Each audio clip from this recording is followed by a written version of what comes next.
Hey, what is up? Hopefully everything's working now. I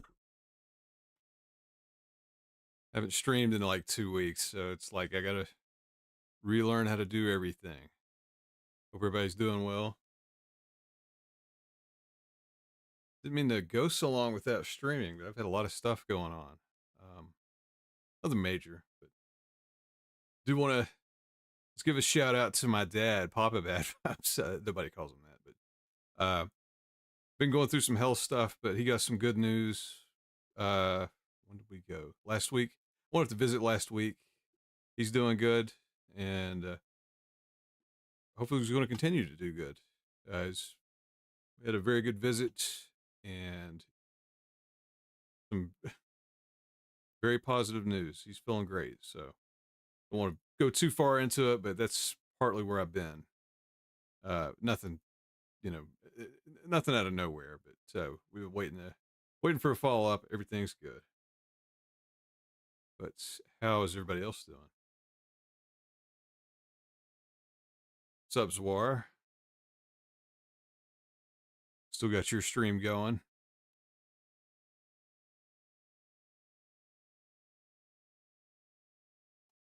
The almost need like a third monitor here to do everything.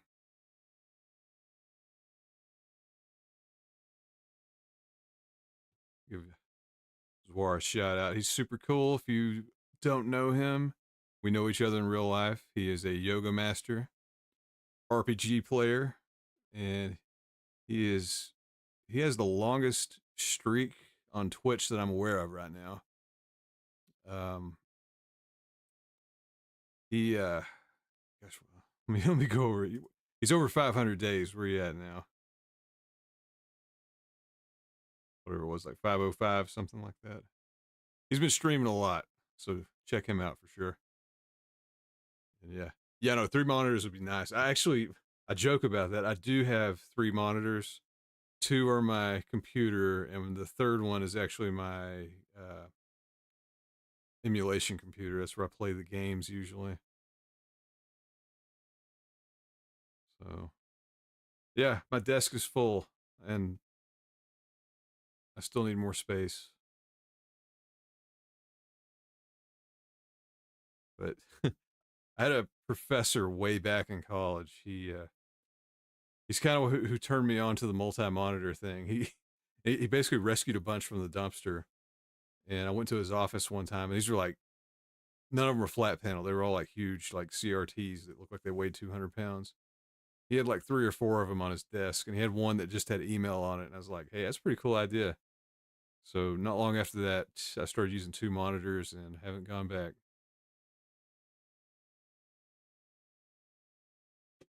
And I'm sorry, I forgot. Things are set up weird. I missed the YouTube chat till just now. But Sarah, hey, thank you. Michelle, thank you. Let's see, Michelle, I wish I had 3 monitors some days too. I work for a travel agency. Man, if you do any kind of work on the computer, multiple monitors is where it's at. I got to have at least 2. And honestly, like having 3 is that way I can have a goof off monitor at the least, so I can watch YouTube, Twitch, or have email and music going. And let's see. So yeah, it's been a little bit. I have dumb news out the wazoo. And hopefully, let me know if I sound weird or if anything's off. I, I was actually recording video for the video game channel earlier, so like all my stuff's been totally set the wrong way, and I didn't realize that till I sat down and hit stream, and I was like, oh wait. So that's kind of what the delay was. I have crap all over my floor. I even got my I even hooked my PlayStation up. I've got it in the floor down here too. I need to move that.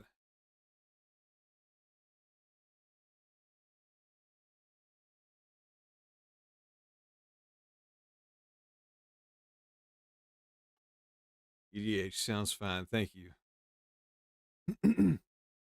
So, anyways, since I've been gone for a while, that means there's been so much dumb stuff happening. I have so much dumb news. I hope it hasn't all aged out of the cycle. Some of it's a little not old, but I had to talk on it. Give me 1 second here. I'm gonna turn this. You can see my game stuff going on the back layer here. I just want to turn that off so it's not distracting. As soon as I can find, I've got too many sources on here. Seriously, where? There it is.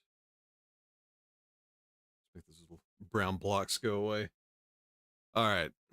So I hope everybody's had a good week so far. Nothing new here otherwise. I've just been working, been doing some YouTube stuff in the background. Jen has actually taken the week off, so you may have noticed that she's not been reporting on a few things. And of course, we joke every time she decides to take any time off is when all the silly stuff for her channel comes out. So she's aware of it. She'll talk about it soon. It may be if it may be about a week or so, but yeah, she's taking notes. But let me see here.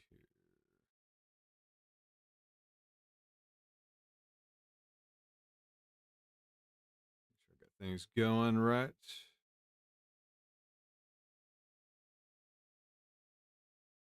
Actually, 1 sec. I turned something on I shouldn't have.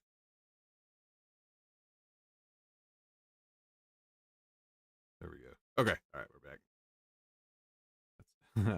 I had too many things using my graphics card. Let's see. Over on YouTube, Michelle, she deserves time off. We'll be here when she gets back. Thanks, Michelle. And Sarah, hi Jim, we miss you. I'll let her know. She's not gone. She's just taking a break. But she still has content up. That's the thing. So like, she filmed all this stuff ahead of time, so she could take a few days off. And then every time she does that is when new stuff breaks. So she's just like, I'm just not going to look at it. I'll wait till I get back.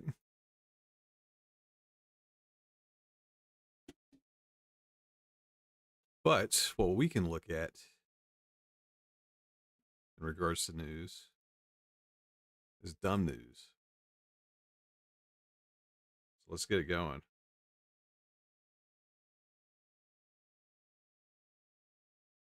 Oh, wait. I messed that up. Had my audio muted. All right, let's try again. Let's start that now. Hello, hello, hello.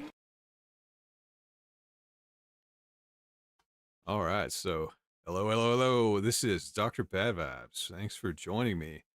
I have a plethora of silly news, and I figure I'll start with the small one. Let's start with the small, and I've got a huge one at the end I've been dying to talk about. And it's probably maybe something that you all have heard about, but right now, let's see. Just got to refresh my memory here. Yes, sir. Yeah, don't let her look. So this one I saw floating around, and I've got the summary here from Daily Mail. So a wild food fight erupts between customers and Waffle House staff when 3 women on a night out start trashing the restaurant after being told to quiet down. So yeah, some patrons were being a little too loud, and they didn't take kindly to being told to act like people. So a violent food fight broke out at a Waffle House in Ohio, not Florida, Ohio, after employees asked a group of unruly customers to quiet down or leave. The customers responded by throwing a barrage of drinks, napkin holders, and sugar containers at the employees, who were forced to duck behind the counter for cover. One patron was seen launching a wet floor sign over barriers. Staff tried to defend themselves, and they hurled a few items back. So it got a little out of hand. Franklin police have issued arrest warrants for 3 of the people involved, but 2 of the individuals still have not been identified. Wow. So yeah, law enforcement released the footage, and that's I hope this is the right one here. This is what we want to see. We want to see the footage because it's pretty wild.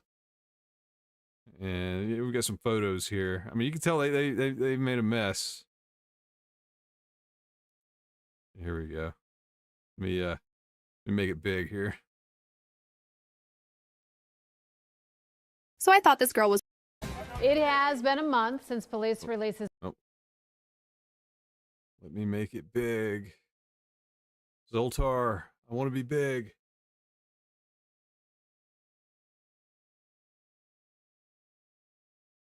All right. Let's see what Fox 19 has to say. His body cam footage of a group of people allegedly trashing a Waffle House and then taking off from officers. So police say that they've issued warrants for some of them, but now they're releasing new video inside the restaurant in an effort to try and identify and charge the remaining suspects. Ken Brown's been following this story from the get-go and is live in Franklin with more. And you'll only see this right here on Fox 19 now. Yeah, that's right. The Franklin Police Department behind us, when they initially released that video, we talked to the police chief, and he said, if you're going to do things like this here, we're going to find you, identify you, and prosecute you. Well, since the initial story that we did, they've made good on at least one of those promises. Find you. We'll throw you in that dumpster out in the parking lot there. Police say a 3 a.m. visit to the Waffle House in Franklin starts to get out of hand. The three people seen on each side of the register appear to be recording videos and dancing. Police say when workers at the restaurant asked them to quiet down or leave, this happened. You see the woman in the cheetah print toss a drink on a Waffle House employee, and from there, chaos ensues. Drinks, napkin holders, Waffle House similar to IHOP. Sugar, we don't have Waffle House here in DC. Are tossed over the counter at employees. Similar as in it serves breakfast food. Last month, and at Waffle House, and not really known for being a classy establishment. Sooner or later, it's going to catch up to you, like most things do, and again, we're not going to tolerate that type of behavior in the city. So, yeah, while condiments and drinks rain down, littering the inside of the restaurant, Franklin police have a car pulled over at the gas station next door and walk over to try to sort things out. Oh, she just threw something. The worker did it. Hey! Right here, all police! I don't give a about no mother police! Wow. Stop. Stop. The car. Now, Franklin police have filed warrants for Brittany Appleberry, Andrea Lovett, and Dwayne Hutchinson. All three are from Dayton. Officers are still trying to identify these two women. Video recordings show they were also involved in this ordeal. Franklin police are asking you to call their detectives if you know who these women are. Email Detective Hatfield, Dave Hatfield. He's the one investigating this and located three of these suspects that we've filed warrants on for various offenses, from assault to criminal damaging to failure to comply. Chief tells us that the suspects in this case have two options. If it was a Waffle House, into the Franklin Police Department and share their because side that's of where the you story, go after you. they Waffle can House is wait until officers 24/7, find them. and that's Reporting usually live in where you Franklin, go Ken after Brown, you've had a lot Fox of 19 alcohol. now. That's kind of their thing. They're always open. Like, even if the weather is A former Walmart crazy, they famously don't close unless it's severe. It's kind of a joke. If Waffle House is closed, you know shit just got real. But hey, I still go there occasionally. I like a good omelet.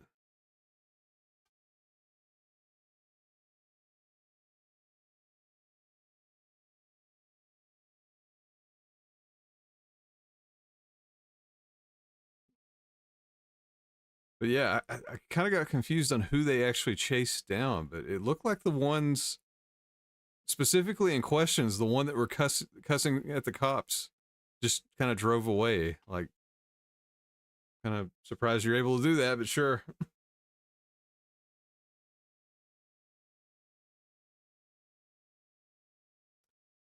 So yeah, that was pretty much all there. There's not a whole lot of meat to that story, but yeah, people got told to quit acting like crazy people, act like you've been somewhere, and they lost their damn minds and trashed the place. So there you go.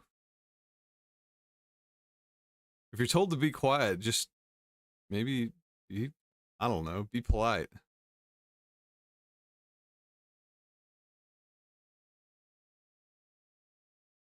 Hey. Yeehaw.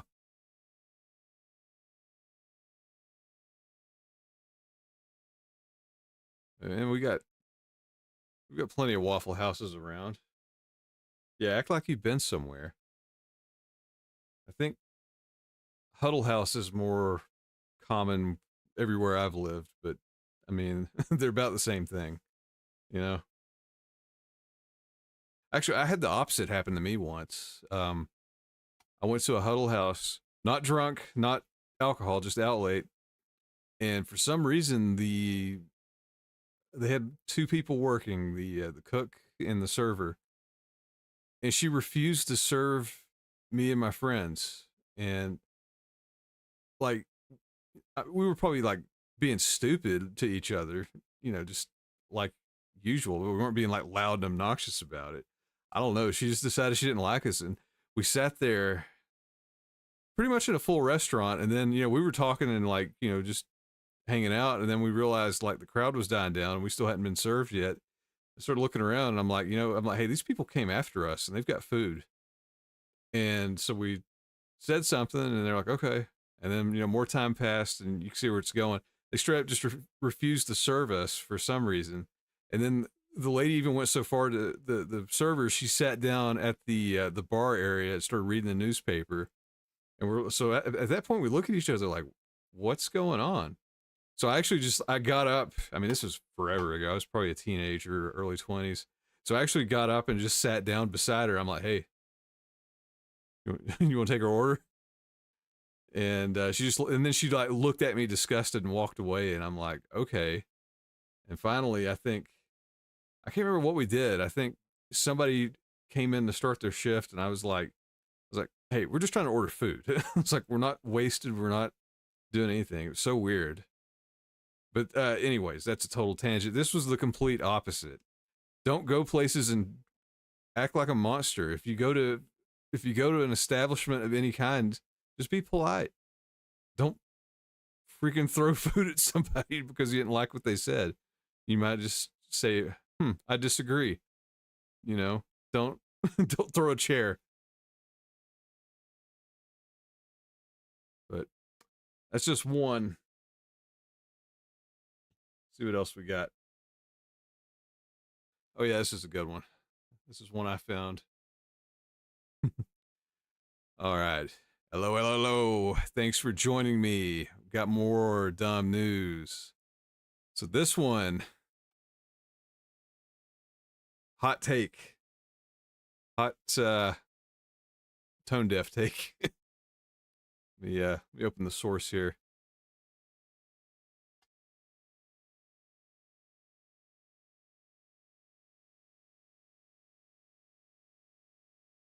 So I saw this one the other day.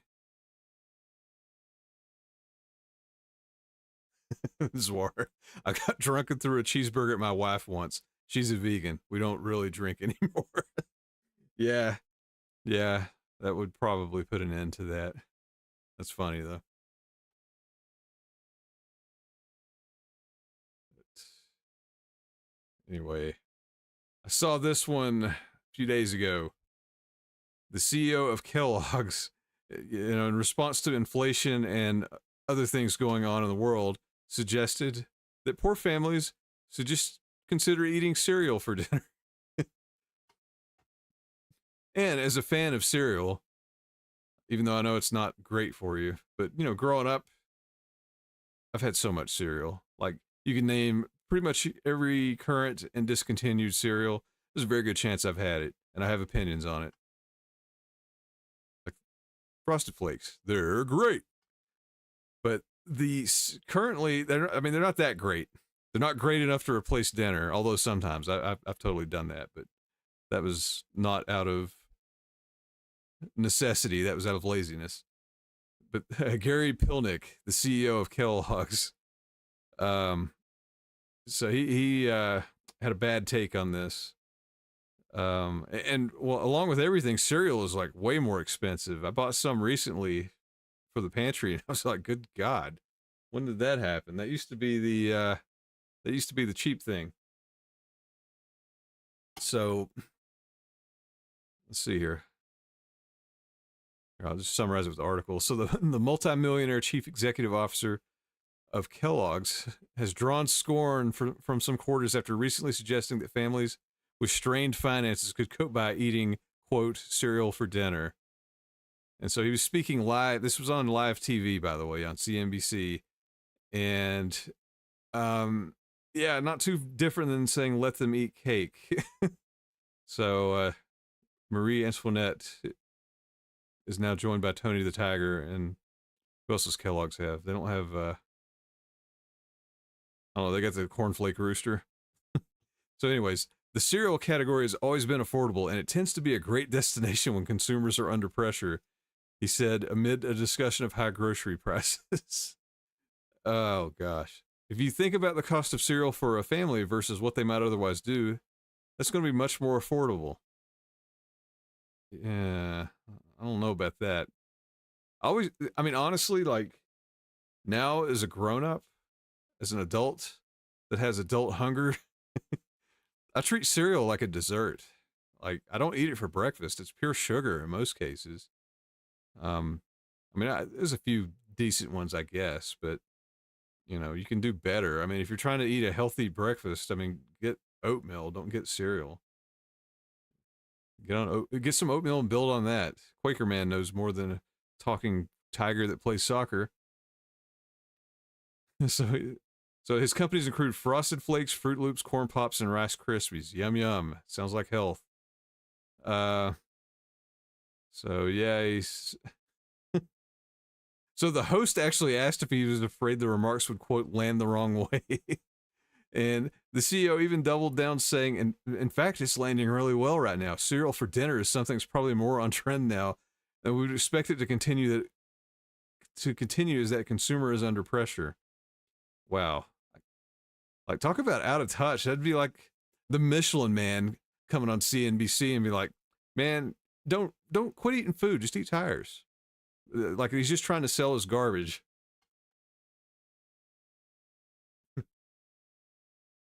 Hey, over on YouTube, Momo, how's it going? Came because Jen suggested it, stayed because it's just fun. Well, thanks for joining.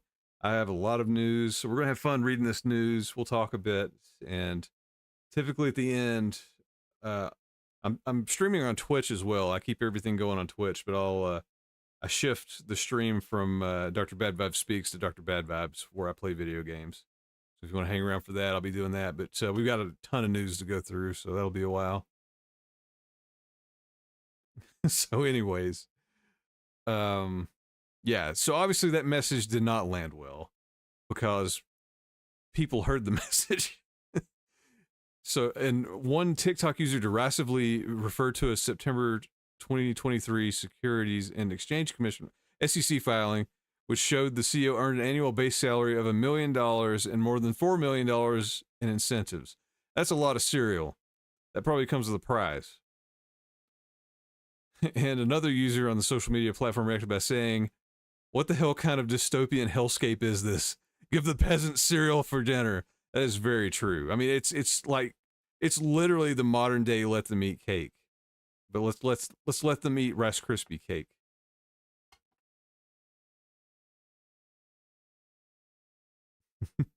And one even retorted, eat the rich instead. Various others pointed out how cereal, especially brands manufactured by Kellogg's, isn't especially cheap.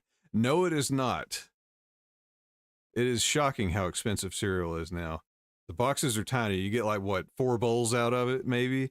And I think, I don't even know what the minimum price is now, like $6? Just buy some oatmeal. So anyways, I may be the one out of touch. It's more expensive than I've paid attention to. One person argued that a $10 family-sized box of cereal along with a $3 carton of milk would cost about the same as frozen lasagna meant to feed the same amount of people for dinner. That's very true. The best air money can buy. Yeah, soon they're going to be selling us canned air like in Spaceballs. So, okay, I guess this has been an ongoing campaign. I have not been aware of this. Kellogg's has been touting its cereal for dinner campaign since about 2022, when food prices increased by almost 10%, more than any year since 1979. Yeah, if you're anywhere in the world, this is not news. It's insane how much things cost now. But the Bureau of Labor Statistics data shows cereal prices have jumped 28% in the last 4 years. And in the last fiscal year, Kellogg's raised its prices 12% as it pleads with its customers to eat cereal for dinner and give chicken the night off. Like, the hell is this? I don't see ads that much, so I've been missing this nonsense. Yeah, all right. So advertising to hungry people that cereal might be good for dinner is not meeting people where they are. The self-help author wrote on X, formerly known as Twitter. It's exploiting the hungry for a financial gain. Yeah, I mean, it's, again, the Michelin man might as well say, eat these tires. You know, it makes about as much sense. I mean, I guess, you know, cereal's a little more nutritious than an automotive tire. Don't eat those. That's not good for you. But you get what I'm saying. So he's only been the CEO since October. But okay, so he's worked there for 23 years. So he should know better. I mean, that's just silly. I think there's a video here. Let's see what the video has. I bet it actually has the quote. The cereal. Let's see what this guy has to say. Category has always been quite affordable, and it tends to be a great destination when consumers are under pressure. So some of the things that we're doing is first messaging. We got to reach the consumer where they are. So we're advertising about cereal for dinner. If you think about the cost of cereal for a family versus what they might otherwise do, that's going to be much more affordable. The other places that we like to go is we talk about making sure we have the right pack at the right price in the right place. So having a different size pack that'll have a different price point, that'll take some pressure off the consumer while they're shopping.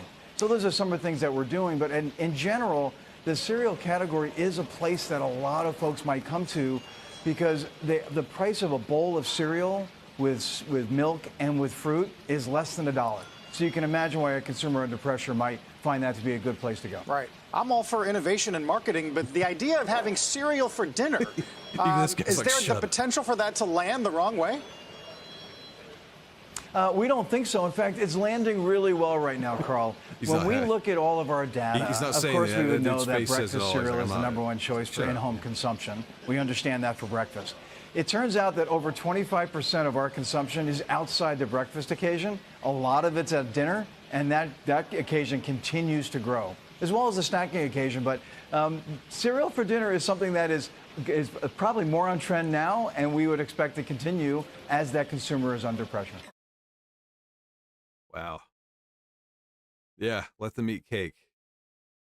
I don't even know if it's that if it's that simple or complicated even.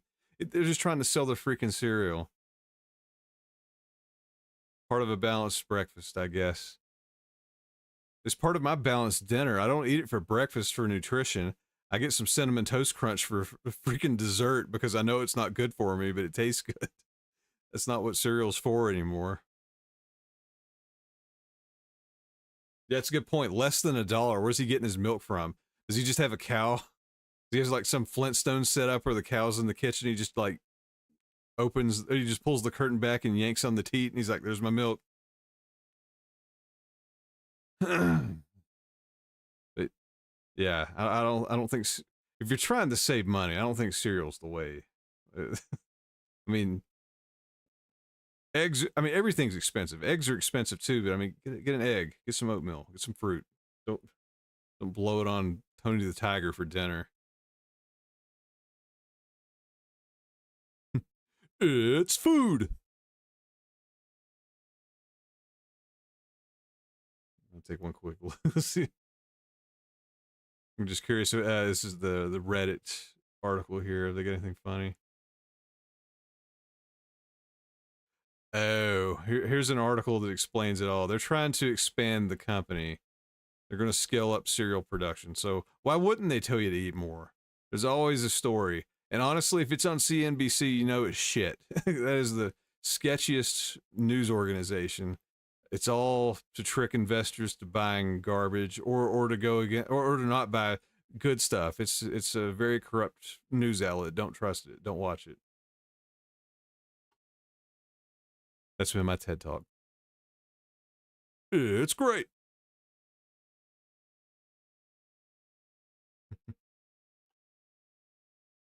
Let's not spoil the stories here. Zoom in first.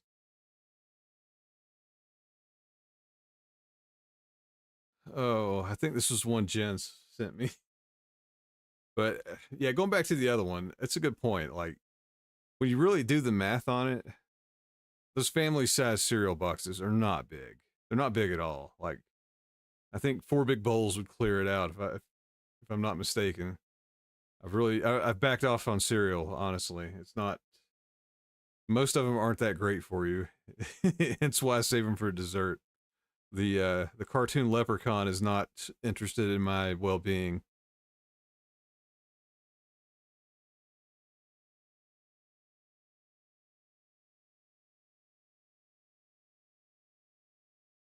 Oh, man.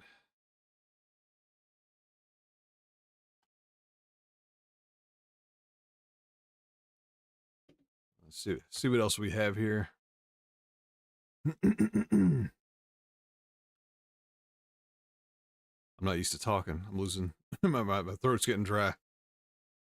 All right, so this one came from Jen. I don't know what this newspaper is. Hopefully it's legit. All right. Hello. It's Dr. Bad Vibes. Welcome to some extra weird news from some website I don't really know. So let's assume it's true. So this one is about a female plane passenger fined for, quote, forcibly performing oral sex on a man sitting next to her. That's a thing that happens. So she was on a 5-hour flight to Moscow where she allegedly bribed the plane crew with $100 and threw hot water on the floor. That sounds like a Mad Lib story. None of that makes sense. So a woman was detained and fined for allegedly performing said act on a man who tried to push her away on a plane to Russia. Valeria, age 29, was in economy class aboard a 5-hour flight from Antalya, Turkey to Moscow, where she allegedly assaulted her seat neighbor. So, so she was intoxicated and forced her way upon another passenger. This sounds too insane to be true. So, so the video shows her rummaging in a pile of trash spilled in the galley for a $100 bill, which she then allegedly used to bribe the stewardess. I guess that's what's going on there, sure. All right, so surprisingly, the flight attendants waited until the end of the action and then moved her further away. So, okay, that's pretty much it. Sounds, let's play the video here. Sounds kind of nuts.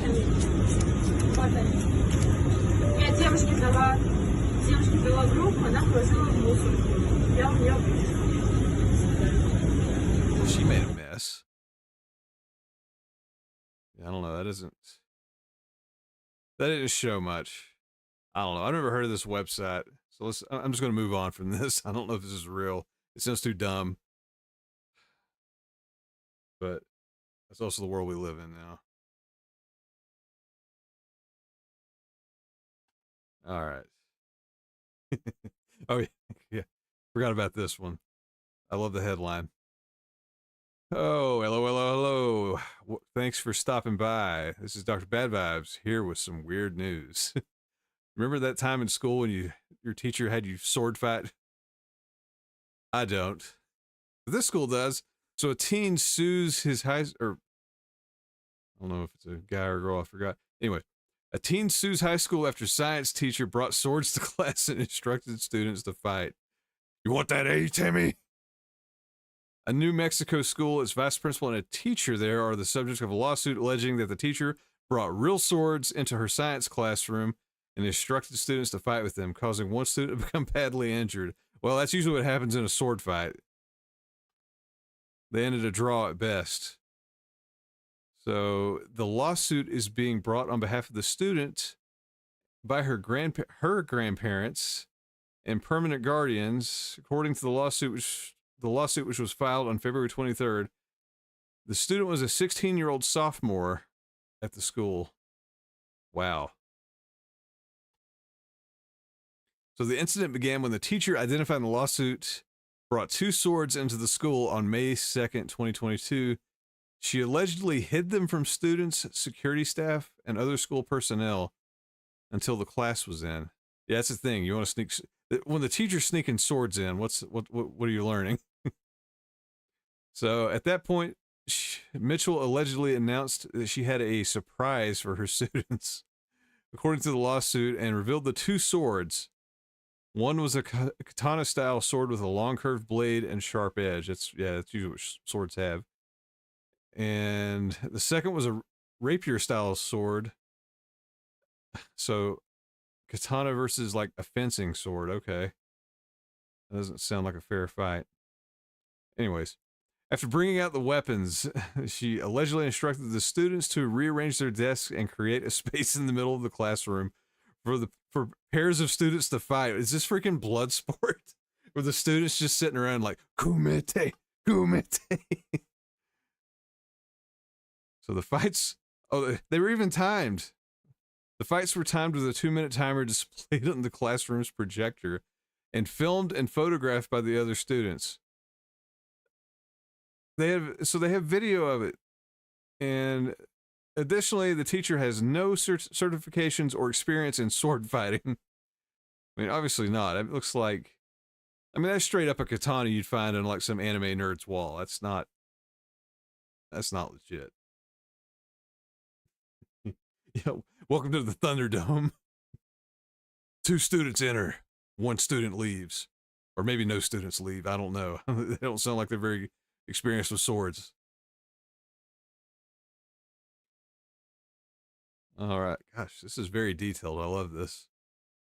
So the student was then called to fight, but shortly after the bout began, she was struck across her right forearm, wrist, and hand by the katana-style sword. Oh, wow. That's awful. Causing a large and deep laceration and began to bleed profusely. And she stated, "I'm in trouble." Oh, wait, no. The teacher allegedly stated, "I'm in trouble," after the injury occurred, and ordered students to delete the video recordings of the fights and not tell anyone about them. What the frick? Why is the teacher having friggin', on school property fight club with swords? So anyway, the teacher also allegedly delayed calling for help. The grandfather was contacted about 20 minutes after the injury was sustained. And because the teacher could not figure out how to dial the nurse's office, it wasn't until the student began to feel nauseous and weak from blood loss. Good Lord. That another student, hang on, let me slow down here, get a sip. I'm getting too excited about this. So the teacher could not figure out how to dial the nurse's office, and it wasn't until the student began to feel nauseous and weak from blood loss at school from sword fighting that another student left the room to get medical assistance.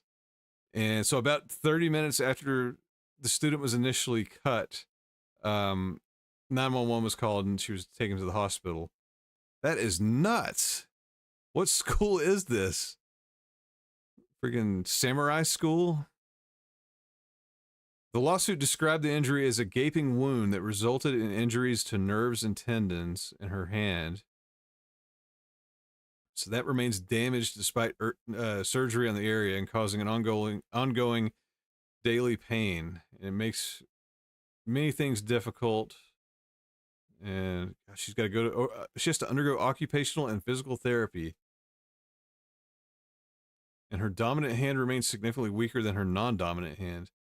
And diagnosed with PTSD as well. That is crazy.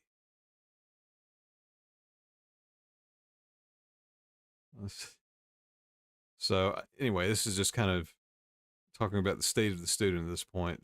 I mean, obviously hurt and not feeling great about it. And PTSD, understandably, you went to school to learn, but you didn't think you were going to learn how to dodge a sword.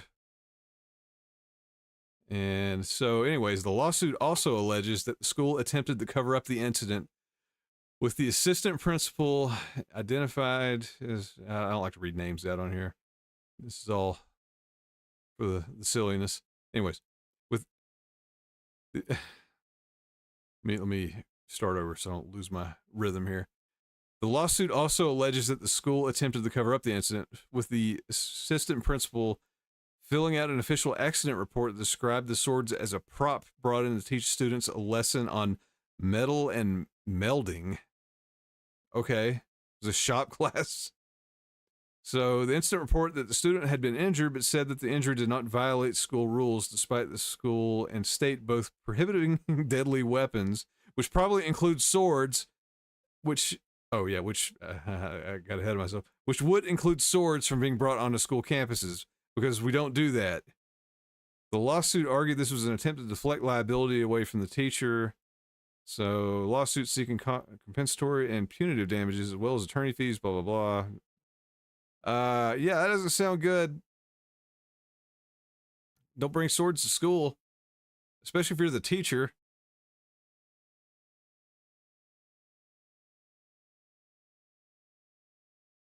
I don't think I ever had a class like that.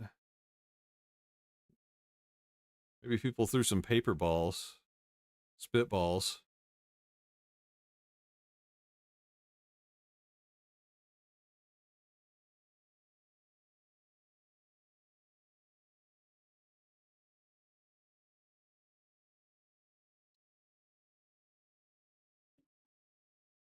Nope.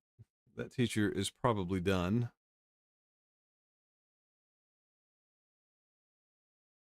No, don't tell me stuff. Website. Oh, yeah, here's another good one. Freaking USA. All right, hello. Thanks for stopping by. Got more news. So this one takes place in the good old USA, where somebody has basically... So... Welcome to the U.S. Modern problems require modern solutions. Somebody has a great idea how to never get evicted. And that is because an officer and a process server were... Oh, God, I didn't realize they were killed. I missed that part. So this is because an officer and process server were killed and 2 officers were shot as an eviction notice was served in Missouri.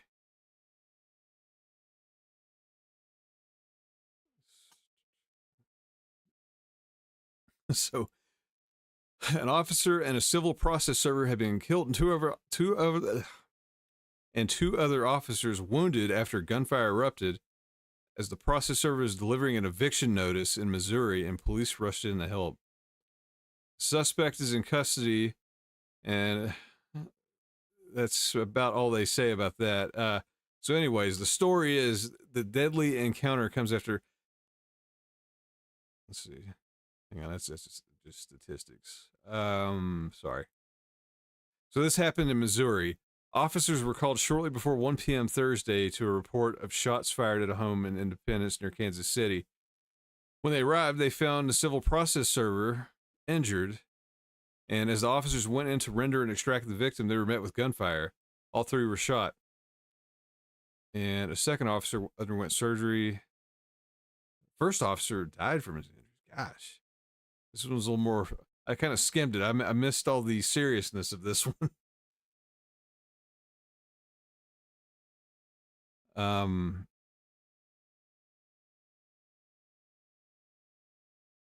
Yeah, that was a little more grim than I thought. I think I just saw the headline somewhere else, so I might just end this one there. I don't want to make fun of like people that,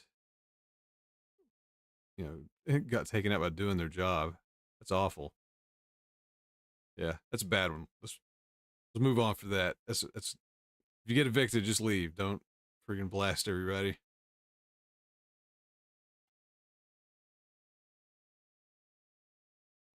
Some of these I read the Reddit description or the Twitter description. I'm like, haha, and I save them. I should have read that one. That one was too hot for Twitch TV. Yeah, okay. Free rent for life. Yeah, I mean that's if you don't want to be evicted, just shoot at everybody that shows up, and they can't evict you. Big brain. That was basically the joke I wanted to make. I didn't know there were a bunch of deaths involved, so now I don't feel good about doing it.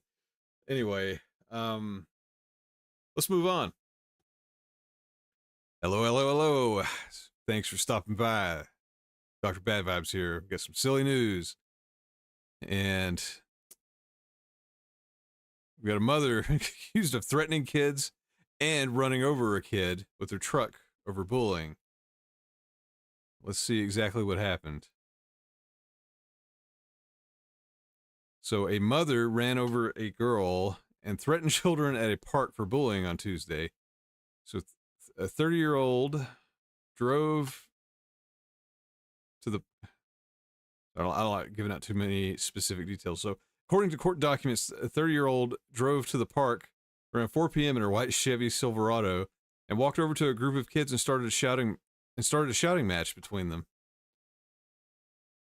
So police said that she grabbed a 14-year-old boy by the hair and pulled his head back and forth and side to side while yelling at him. Court paperwork said that she then grabbed a sharp stick from her truck and ran after the boy, yelling, "I'm going to kill you and run you over." That sounds redundant and overdoing it a bit, but all right. Why? Why, though? So she got to her Silverado with her 4 kids inside and sped toward 15 kids standing in the park. She went through the park's rock landscape and ran over a 12-year-old girl's ankle.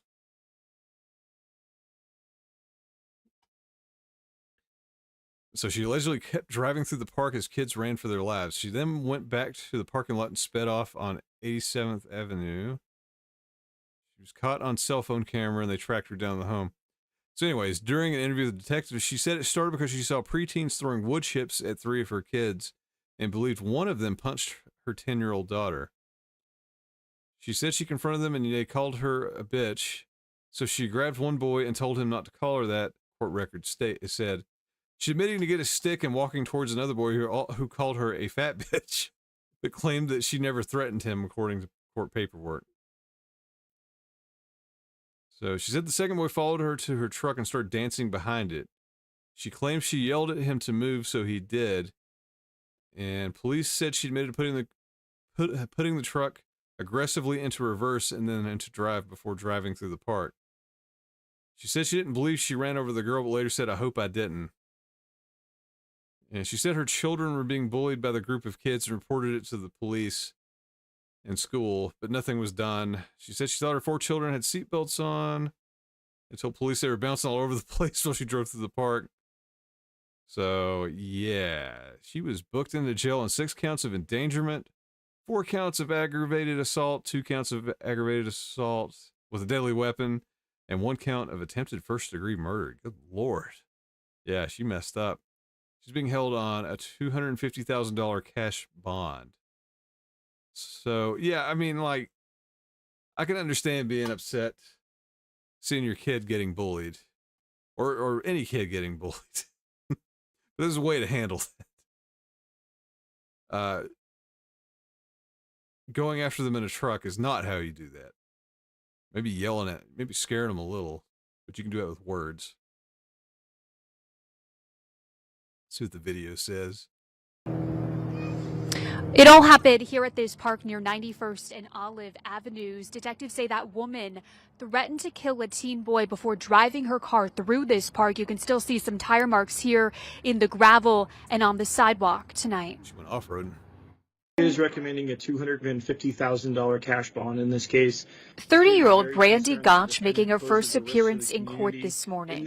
The Peoria mom is accused of charging at kids, trying to run them over with her truck on Tuesday. This world is just getting crazier and crazier. Detectives say Gotch saw some of the kids throwing wood chips at her children and believed one of them punched her 10-year-old daughter. That's when she allegedly grabbed a teen boy by the hair and aggressively pulled his head back and forth.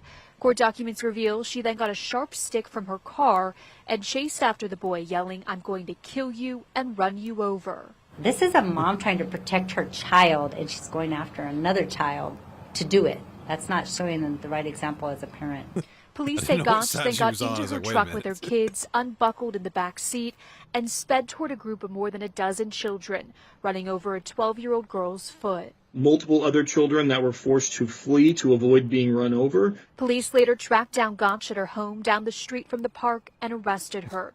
She told detectives her children were being bullied by the group of kids and reported it to the school and police, but said nothing was done. Prayers go out to the child that was injured, and even for the lady who lost it, you know, like my prayers go out to her that she gets the right help she needs and that her child isn't affected negatively by the actions of their parent. And Gotch is facing several charges tonight, including aggravated assault and disorderly conduct with a weapon. As for that little girl who was injured, we're told she only has minor injuries and is expected to be okay. Reporting live in Peoria, Emma Lockhart for Arizona's Family. Could have been much worse. Glad that little girl. Ooh, what did this roll into? That may be something for later. Yeah, I'm gonna leave that up and see what this is. But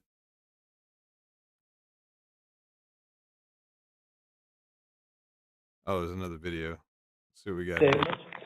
Which technically is not do felony. State is very children. Cash. Do not. Okay, it's nothing. It's just that's stuff we already know. But yeah, bullying's not cool. Murder is also not cool. That's not really how you solve bullying. Obviously I would be raging at those kids as well, but don't use a truck, don't use a pointed stick, use your words. You probably still scare them a little if you do it the right way. All right, so let's go on an adventure here. I don't know what this is. This just rolled into the thing from the last video. This just came from the last video. I'm just gonna roll the dice and hit play here and hope we don't get in trouble for watching something terrible. First a laugh and then panic, and I lost my mind. No warning rattled, not even a hiss. And he turned around and he had seen a tongue kind Can't of like really flipping hear at it. him. Milan Watt says she wouldn't have realized a rattlesnake was curled up in the back seat of her car, except her boyfriend happened to look behind him. He's like, get out of the car. And so I freeze up because I'm Oh, like, so there's a when I get snake in the scared, I car. freeze. Not knowing what to do, Watt called 911, but says she was told firefighters couldn't help since it wasn't a life-threatening emergency. Her boyfriend used a broken tree. All right. It's not where I thought that was going to go. Car snake. The most dangerous noodle.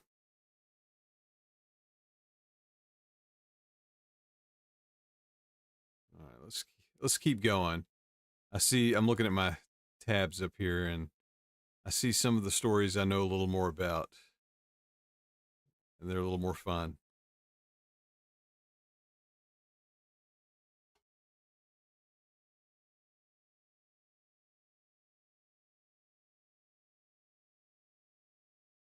Okay, this one's good. I read a little bit about this one the other day. Okay, hello. Thanks for stopping by. This is Dr. Bad Vibes with some silly news. This one caught my attention a few days ago, and it's just kind of wild. So a mom lost her $800,000 disability case after photos emerged of her winning a tree throwing competition. It's like, what says you have a bad back better than throwing a fucking tree? Oh, let's see. Oh, this was in Ireland. I missed that part. I just assumed it was in the U.S. It sounds like a very U.S. story. So a woman in Ireland lost a more than $800,000 injury lawsuit stemming from a car crash after photos showed her launching a Christmas tree during a post-holiday competition and winning the event.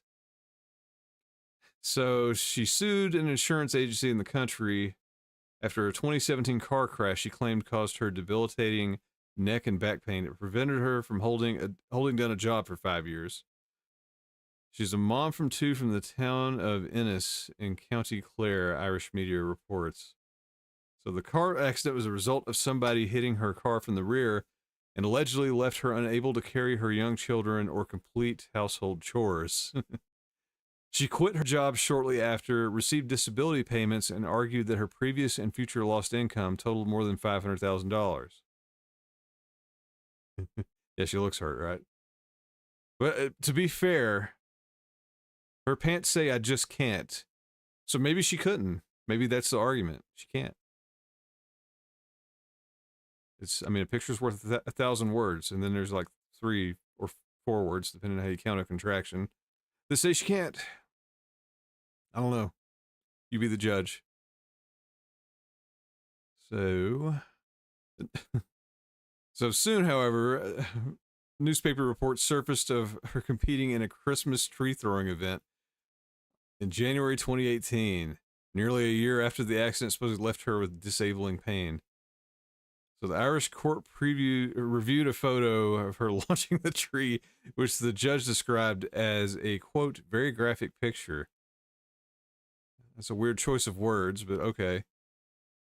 So the competition involves people throwing roughly 5-foot spruce trees as far as they are able. Yeah, it's not a small feat. Damn, she got some air on that thing.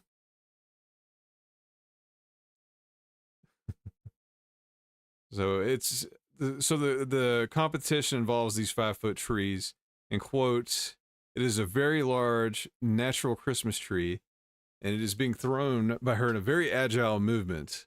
I'm afraid I cannot but conclude the claims were entirely exaggerated, and on that basis I propose to dismiss the claims, the judge said. And so of course she denied that she faked her injuries, saying she was trying to live a normal life. Well, she's not living a normal life. Who goes around throwing trees? That is funny, though. It's surprising, but probably not surprising how often things like that happen. I actually knew I knew a guy that worked security that used to be a private investigator. And he said that when he was a PI, so if in the U.S., like a private investigator, you're not a police officer. You're, somebody people can hire to investigate things. And in his case, he was usually hired for one of two things: to catch somebody cheating, or he's hired by an insurance company to prove somebody's faking an injury. And that was basically his job. He would just sit around or follow people and, photograph them like carrying something ridiculous like a tree and, turn it into the insurance company. So if this actually happens, that's a shame, but good luck faking it. There's a little bit of a video on it. Let's see what that says.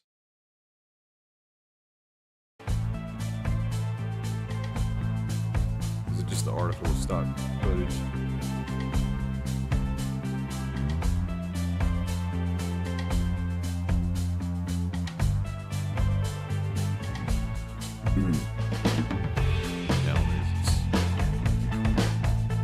Not providing any new information.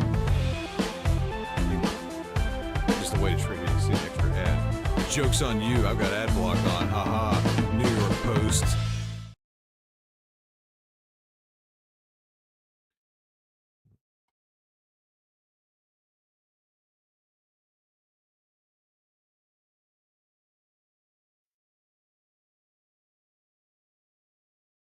And that raises rates for everybody else.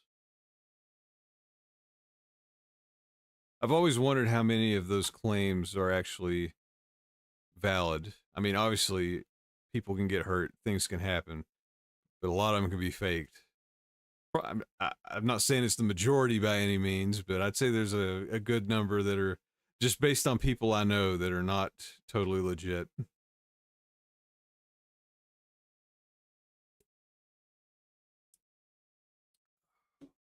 Me quench my thirst. I think we're about to. Okay, yeah. The next one is the biggie. This is one I've been saving the best for last. Checking all the chats here. Make sure I haven't missed anything. checking Kick for the 0 viewers. Make sure I haven't missed a viewer. I don't know why I stream the Kick.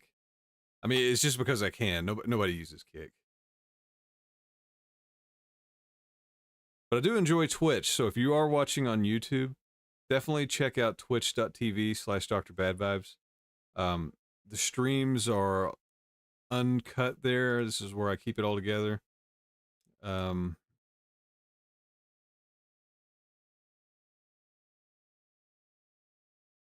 But if you don't like the games, you don't have to watch the games. Twitch isn't just for games. I do the news there.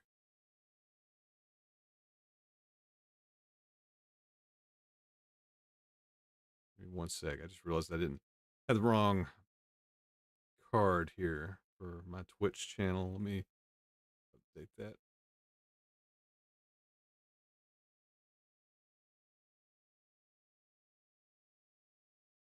You plan on playing a game at the end. A little something special I've been saving.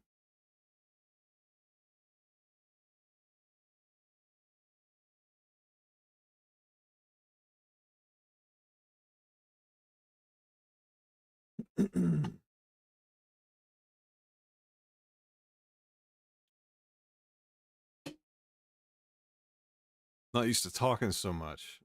It's been a bit. I work at home too, and I don't have to like talk with my voice. So, and then where Jen's been off, like I haven't been helping her record. So it's like, it's just hitting me. It's like, wow, I've been sitting in silence for days. So actually speaking is hard. That's why we have water. But this is, let's move on to the big story, my favorite, that I'm sure everybody has probably heard of at this point, but if you haven't, let's let's strap in for a ride, because this is wild.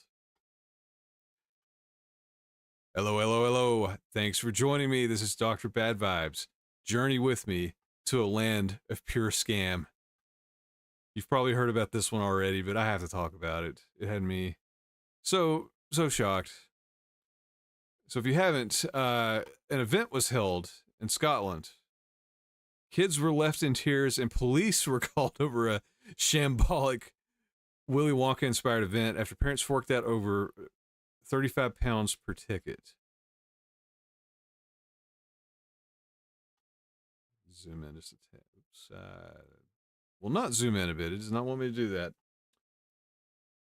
So, the £35 a ticket event promised a, quote, chocolate fantasy like never before. Wait, where are we going? And a day where dreams come to life, but the reality is more like a nightmare. That may be a little melodramatic, but it wasn't good. So, the organizer, who has the coolest name ever, the House of Illuminati, put together the event at the Box Hub in Glasgow and saw hundreds of families purchase tickets. But many who had expected a sweet Roald Dahl-inspired event were left furious, describing the experience as a, quote, waste of money. That's generally what a scam is. So I'll get into the photos. They're pretty good. So, a man who traveled 2 hours from Dundee with his 3 children to the event described it as an absolute shambles of an event. He told the newspaper there was a guy wandering around apparently dressed as Willy Wonka, but he didn't seem interested. He then got inside and there were a couple of props and a plastic chocolate thing. In the next room, they had test tubes with jelly babies. Is that what they call them in the UK? Jelly babies? Their brand? Jelly beans.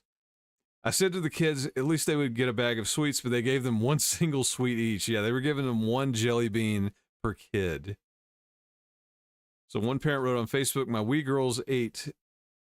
She was devastated. Said it was the worst day ever in her life, and she had a wee cry as we made our way to the nearest bus stop to travel back into the city center. That looks disgusting. But that's actually lemonade. They had a little... This was part of the Magical Chocolate Factory, which, as we go along here, is an experience that promises chocolate fantasy and whatever. There's no chocolate. They literally had no chocolate. It was jelly beans and lemonade. So another said, absolutely shocking, especially after standing for 30 minutes to get in. Chocolate experience with no chocolate in the building. There we go. I'm always predicting the future when I don't read ahead. The event website, Willie's Chocolate Experience. That sounds like a very bad place if you think about it. Anyways, boasted an enchanted garden full of giant sweets, vibrant blooms, mysterious-looking sculptures, and magical surprises. It also promised live performances and an immersive adventure for... Hang on. It also promised live performances and an immersive adventure for attendees, including a twilight tunnel and an imagination lab where the boundaries between reality and fantasy harmoniously merge. House of Illuminati canceled the event on its first day and has since promised to issue full refunds to customers. Police Scotland were called to the event on Saturday, where they said advice was given. Advice was given. Wow. So the organizer said in a post to Facebook on Saturday night, today has been a very stressful and frustrating day for many, and for that we are truly sorry. Unfortunately, last minute we were let down in many areas of our event and tried our best to continue on and push through, and now realize we probably should have just canceled first thing this morning instead. We fully apologize for what has happened and will be giving full refunds to each and every person that purchased tickets. So the Box Hub said it only rented out the space and was not responsible. So let's go back just a little. I'll keep going. I'll have some more photos. This doesn't show quite everything. It's hard to tell in this set of photos. The space itself, I mean, it's empty and bare, but it's shaped very strange. It's got a strange shape to it. Like, they could have worked with this. It doesn't look like a normal building. They just had to decorate it, but they basically went to Party Central and just got a few props and just threw them out on the floor. There's more photos and more accounts. I want to get more into it. This just scratches the surface here.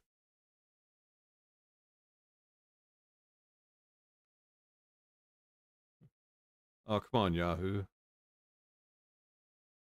Oh, fine. We don't need you anyway.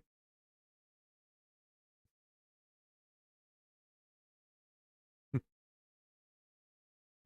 me 1 second. Make sure it doesn't want money.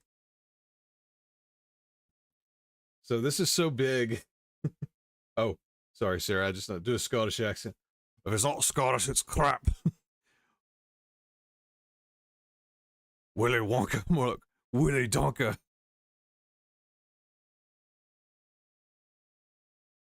Oh gosh, sorry, I'm just distracted by this.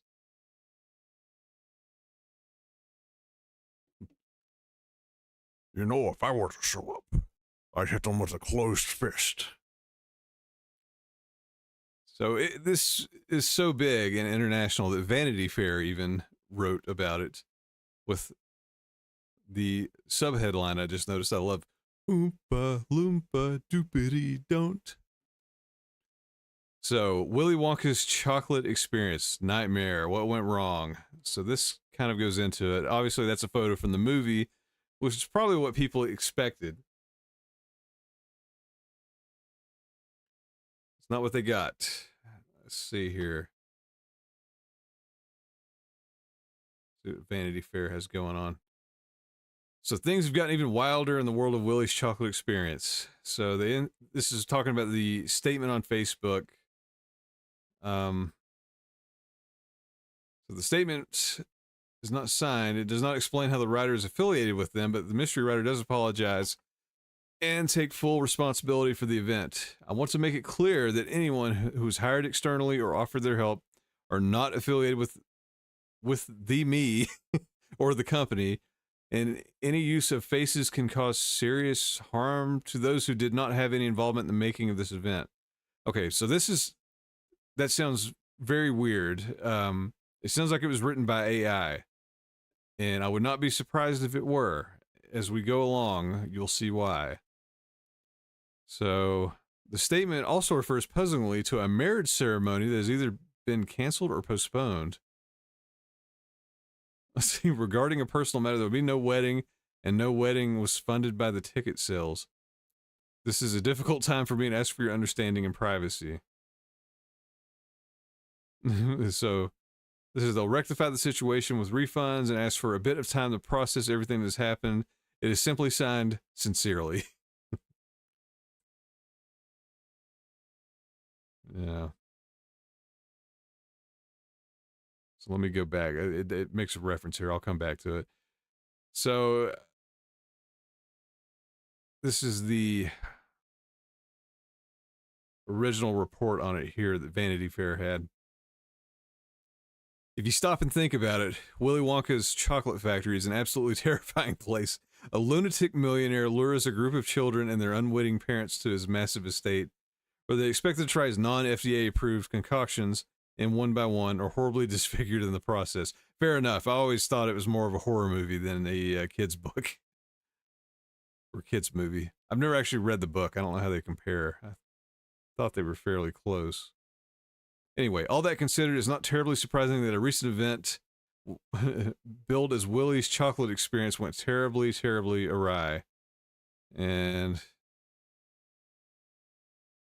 so, I mean, this pretty much sums it up. They were promised an experience based on, you know, the book, the 1971 movie, or even the prequel, which is actually really good. I was surprised by that, the Timothy Chalamet version. If you have any interest, check it out. I actually enjoyed it. It was a fun family movie. So, what was the experience supposed to be? So, it was put on by the London-based event company House of Illuminati. The event promised attendees a paradise of sweet treats, chocolate fountains, live performances by Oompa Loompas, an appearance by Wonka himself, and a celebration of chocolate in all its delightful forms. There would be an enchanted garden, a twilight tunnel, and an imagination lab that the event's website ensured would captivate and enchant anyone ages 3 and above. So, it's a lot of hype. We know where this is going. So this is where it's, I don't have any photos here yet. So basically this started with a bunch of Facebook ads. Let me see if I can find some of the ads here.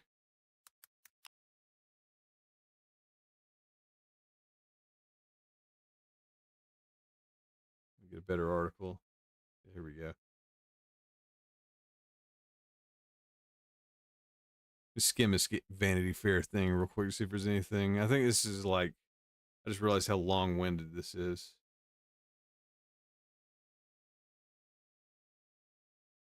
Keep that up though. It does have some of the AI stuff. So the gist of this is that the company used AI, artificial intelligence, to make ads for this attraction. So artificial intelligence, also artificial reality and photos. I mean, you know, look at these. That's clearly not real. It's like a movie poster at best. See what the slideshow has. So these are some of the AI images that were generated to advertise for this. Obviously, that's not real. That's what was real.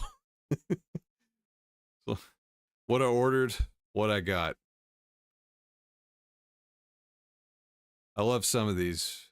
So if you're familiar with artificial intelligence, especially when it generates images, it does not do well with text or writing any words. This is actually better than most. So we have this surreal poster that has nothing to do with anything for the Imagination Lab. That's better than most spellings I've generated. Here's the actual Imagination Lab. But like I was saying earlier, I mean, it's a very weird interior space. I mean, it wouldn't have taken a whole lot if you really wanted to do this the right way. I mean, you know, it takes some work, but it's a weird interior. You can make that cool. So this is more of the AI advertising. Doesn't look like Willy Wonka. It looks more like a Barnum and Bailey candy clown. And so we've got the ensuring entertainment. It actually almost spelled entertainment right. I had to pause for a second, like, oh, entertainment. Now, it's one of those things, it's like you see a word, I'm like, oh no, I did spell it right. I'm a genius. Believe it or not, I'm a good speller. It threw me off. I was just waiting for, I know that so many are misspelled that it's going to be bad. So, yeah, this one, we've got the hamburger, I mean, not hamburger, we've got the Ronald McDonald Candy Clown with his ensuring entertainment, whatever that means. Little candies with faces. And this is what we got instead. We got some posters on the wall. Not even enough to cover the wall. You got 2 posters for like a whole row of things. And I guess TV that was supposed to do something. Twilight Tunnel. That promises things such as lightning, dim tight, depractions, vivoo sounds, ungirl, and pretty. And diptically, twirling, dejection, enigmatic sound, speed, and unexpected twits. I love when AI tries the right words. More posters, so they just gave up and said, hey, we'll just print these out. And some of these just came from a party store. So that's the gist of it. They used AI to trick people.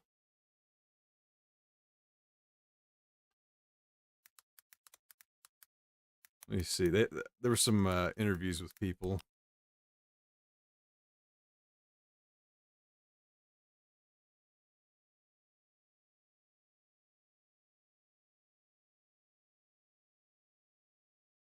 Just go to YouTube here. It was the event that outraged parents in Glasgow.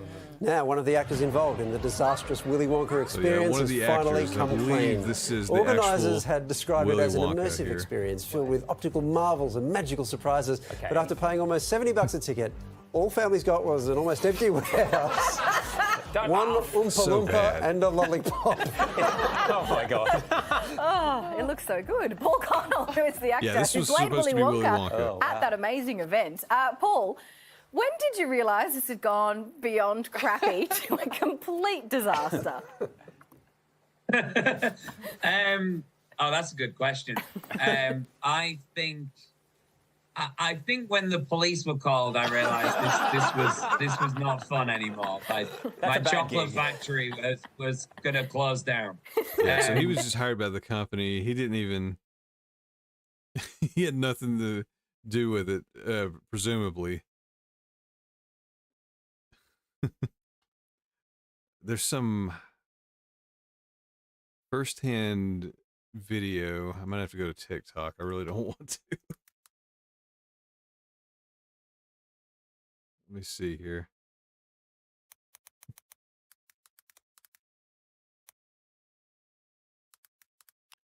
I want to find one of the videos. People that were inside. I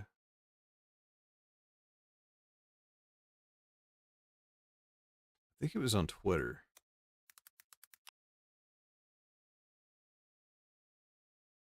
Let's see if this is it. Oh, yeah, here we go. So I think this one has more of the details stitched together here. Let's see. So there's the actor we were just showing. This is his Willy Wonka outfit. Little lacking. As the soup flavor full of scary face. Oh my God. Stare the great unknown. Wonderful. I love oh, fantastic. The storyline in this thing, I'm pretty sure I have a very similar mask to that literally came from the dollar store. I think it was like a Squid Game knockoff. But the story is that there's an evil chocolate maker living in the walls of the factory. What makes a chocolate maker evil? I don't know. Does it just taste bad? Does it make your tummy hurt? Does it poison you? I don't know. So this whole storyline presumably was written by AI, and they were just like, the gist of it is we don't know who it is. So the character is called the Unknown. And that's the storyline of this. They're going through the factory, and the Unknown pokes out to scare the kids every now and then. And that's that outfit right there is what 35 pounds got you per person. Unknown. Wonderful. I love it. Oh, fantastic. What is that? Please, vote a scary face of the great unknown. It's an everlasting gobstopper. What was that? Why did he do that?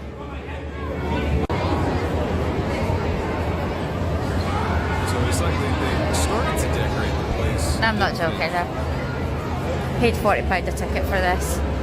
Smallest bouncy castle in the world, and I bet we have to pay for that food over there. These are like the photo bits there.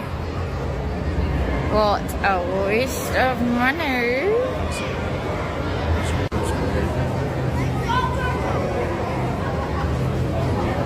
This video's on TikTok. So this is the Oompa Loompa giving out. She was hooking them up. She was interviewed as well, so she was instructed to give 1 jelly bean per person, and she hooked them up. I don't know about this one where she's on video, maybe not. She said she was giving them 3 jelly beans to, you know, kind of make up for the things that they've seen. Totally an Oompa Loompa, right?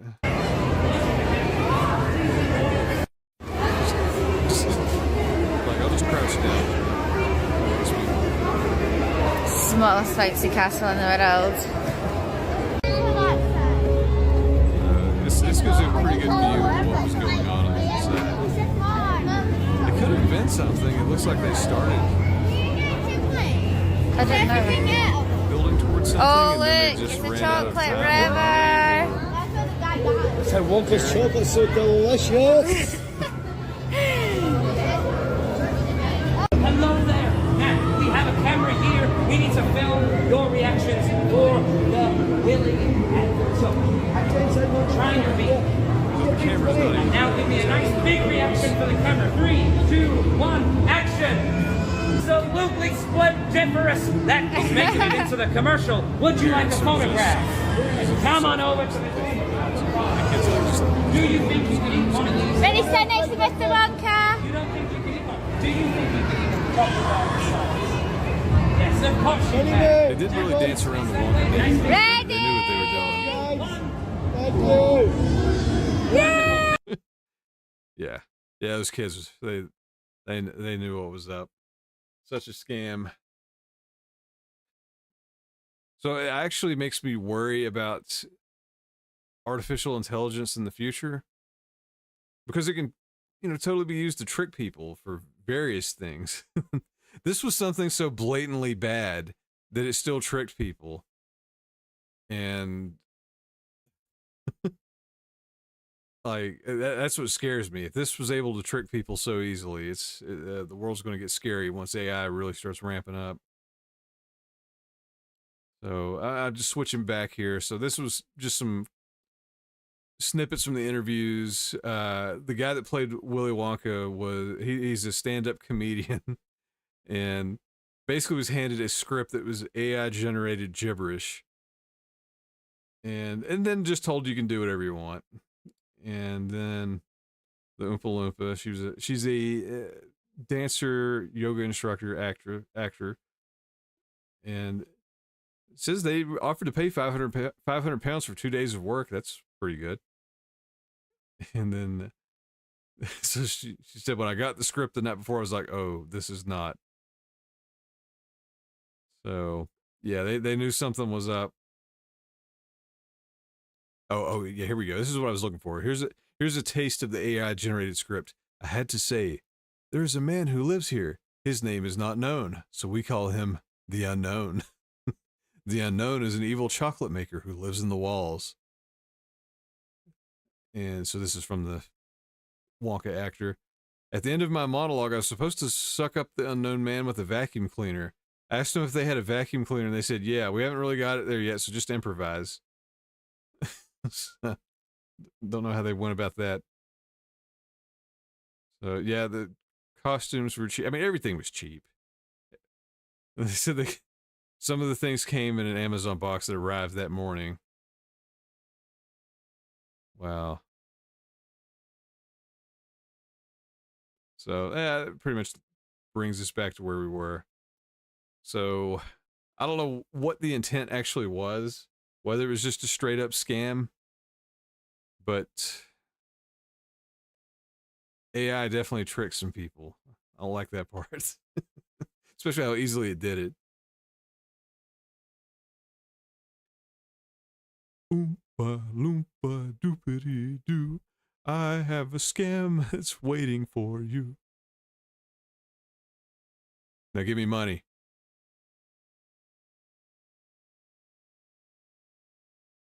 Oh, man.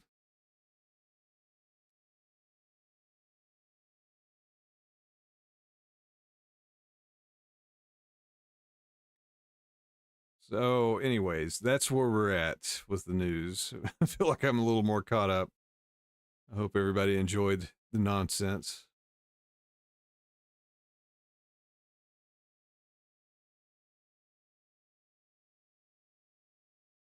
Let's see. So let me switch over here. I'll talk a little bit. So we may switch over to games in just a few minutes.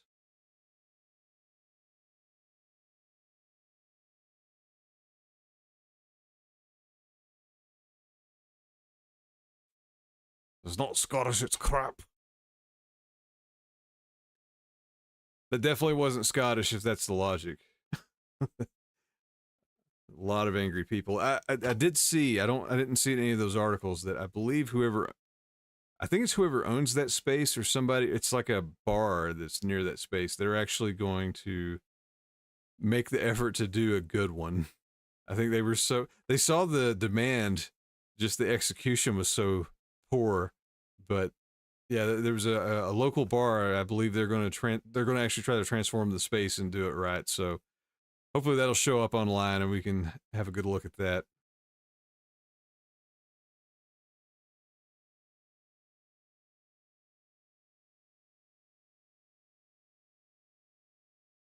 And where am I at here? Here we go. So yeah, I guess that's all the news I'm going to do. If you missed it, this stays up as a replay. The whole thing's on Twitch. So I'm gonna take a quick break. And what I'm gonna do, if you're on Twitch, don't worry about it. I'll be right back. Nothing's gonna happen. If you're on YouTube, this stream is going to end, and the stream's going to roll over into the follow-up stream on the Dr. Bad Vibes gaming channel, and I'll keep going there.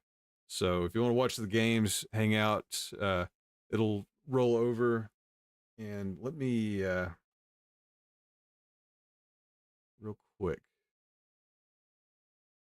let me get the link for this.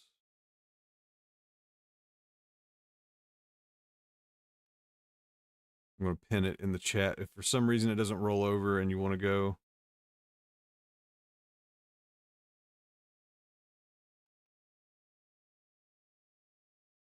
I'm going to pin it in the chat. If for some reason it doesn't roll over and you want to go. What you doing?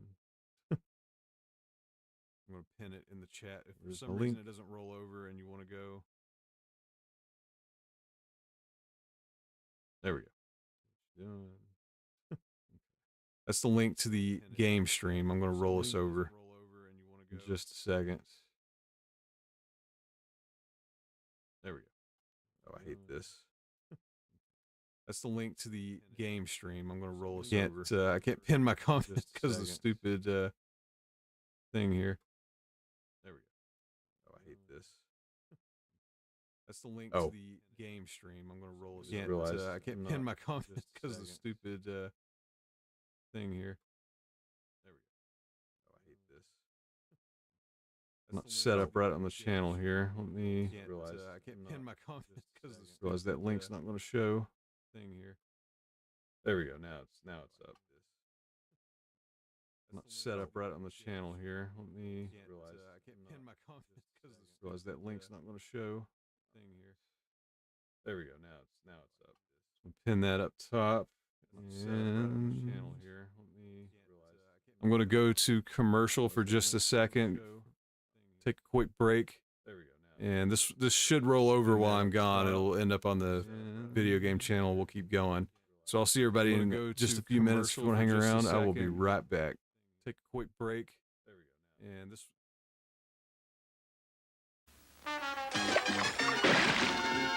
We'll return after these messages. Hey, what's all the fuss, Penguin? Expecting company? Oh, yes. The lucky winners of the post-cereal SeaWorld sweepstakes.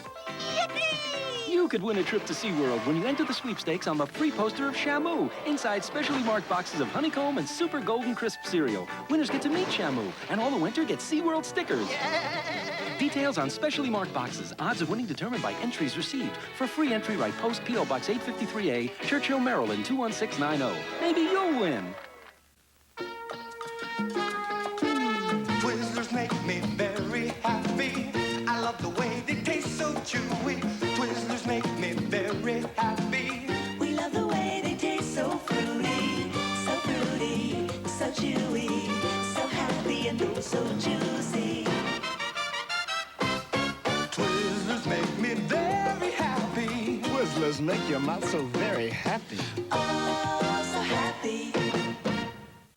Milk it does. Milk does body. Milk it does a body good. Pass it on. Check it